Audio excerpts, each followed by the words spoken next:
Hey, what's going on, you guys? It's your girl, Dayna Patreace, aka the Black Fairy, and I am here with another video today. I'm giving you two because I missed yesterday, and I'll be damned. I'll be damned if I continue to miss days. As we're ending towards the end of my goal, I've missed 2 days, and actually 3 days now out of the month, and I'm a little disappointed about that. But this isn't about that. This video is actually about embracing the ego, because guess what? We all have one. I'm going to get into why that's important. But before I do, please like, share, comment, subscribe, click that notification bell so that you never miss any new content. And I will talk to you soon.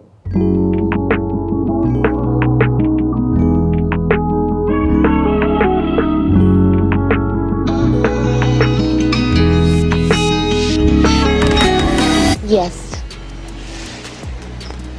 I fall in love with myself, and I want someone to share it with me.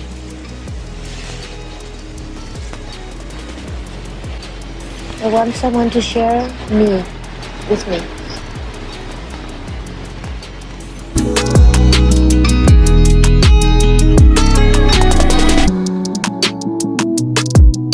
Okay, so first off, I don't know why I said I'll talk to you soon when I meant let's get into it. Like I was ending the video before it even started. But it is what it is. And I'm not starting over because I liked that intro. At least I think I do. Anyways, this is about everybody has an ego and how we should embrace it. What is the ego, right? I looked it up actually because I wanted to read the definition, and I kind of wrote it down real quick, and it said a person's sense of self-esteem or self of importance, right? But there's actually a second definition. Let me just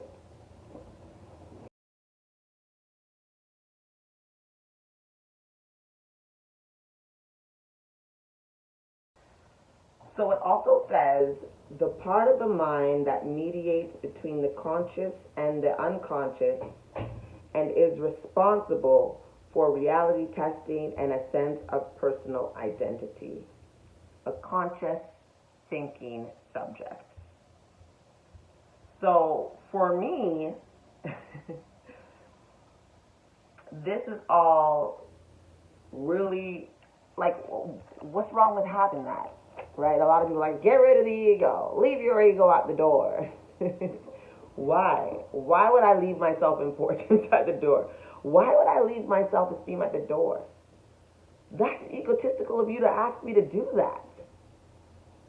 So you could feel big. So you could feel bad. Nah, I will never. Right? We need the ego. Especially after reading that definition, I truly believe we need the ego. Now, what does the ego self come with? Right? It comes with our flaws. That's why we want to get rid of it. All of us want to be perfect. We want to be perfect. We don't want any flaws. And really and truly, that would not make any of us different from each other. We didn't come here to be the same, to live the same lifestyle, to have the same goals, to do the same thing, to live the same life, to have the same personality. They go, what? Flaws?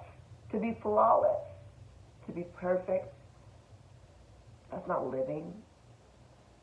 That's not what you came here to do as a part of source. You were already that when you were source energy, before you incarnated in this place. You were already perfect. You were bored. You said, I want to try this.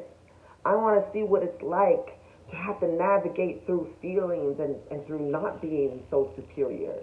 I want to learn about this. I want to feel. I want to know what it's like to love someone so incredibly deep.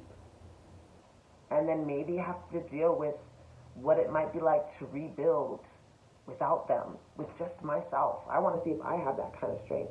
I want to see if I have the kind of strength and resolve to go through homelessness, to go through, and you may think that's crazy. Why would I want to do that? Because when you're from a perspective of perfect source, not understanding and knowing any of it, you're curious. You're curious.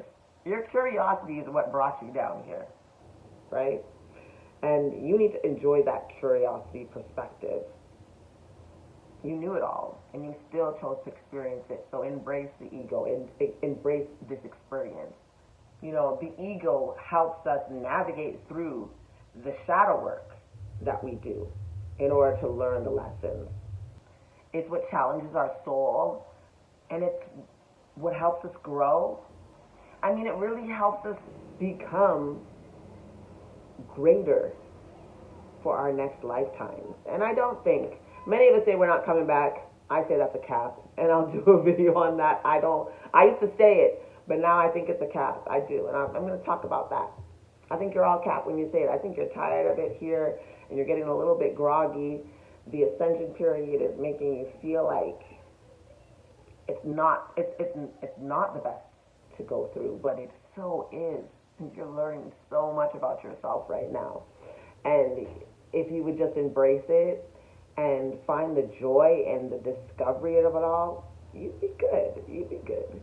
But you have a hard time letting that go, and it's because we've been taught to deal with our feelings and emotionally so differently than how we truly should deal with those emotions. And because we're unlearning and real learning, we feel exhausted. Right? But that's also because we've been taught that this work has to be hard and has to be a struggle, and you have to go through darkness of the soul and darkness of the night and darkness, darkness, darkness. And when really it's only because you believe that you have to go through that darkness as to why you're experiencing it in the first place. Law of attraction is the law. It goes by how you feel. If you feel like that is the way you need to get to the other side, then spirit will deliver it just in that way, because that's what you believe, and it has to respond to your beliefs, or otherwise this world will not make sense to you, right? So it's time to change what your world looks like. It's time for you to take control of this dream and this matrix, as I'm doing, and I'm working on doing. I'm not saying this from a point of perfection, because I'm nowhere near perfection. I'm really just sharing my revelations with y'all, my downloads, and that's what Spirit has told me to do, so that's why I'm here, right? And I know that those who get it will get it, and those who don't. But truly embracing your ego as a part of this journey and navigating it through the part of yourself who is source being, that higher self, that inner being, you become the most powerful being. You will start manifesting automatically, and I've seen it in my life, not exactly in every way that I want right now, but I've done it. I've manifested in miracles. I've made things that I've daydreamed about come to fruition, and it took the changing of my mind and the idea of myself and who I am in this world, and challenging those beliefs, just like I'm encouraging you to do in all these videos, to do those things. And I'm just super excited to share it, and super excited to continue to share it, because life is worth living every day, and you get to live it the way that you choose, despite your feeling of it at all. You can change your circumstances, you can change your situation, you can change your circle, you can change your life, but you've got to believe it, and then you've got to recalibrate so that you can manifest it. So I encourage you to embrace your ego instead of removing it, because you can't remove it. It will never be removed. It's a part of you, and it's a part of this journey. Okay? It's what makes you you. It what gives you that personal stamp of DNA. That's how we know you're you, is your ego, is your flaws. It's all a part of what makes you beautiful, and embracing that will set you free. Most importantly, embracing that will give you the most of this experience that we call life. We can have a great life here. We just have to, again, allow it and believe it's possible. That being said, embrace your ego. Everybody has one, and you need it. I love you. I believe in you. You've got this. We'll talk soon.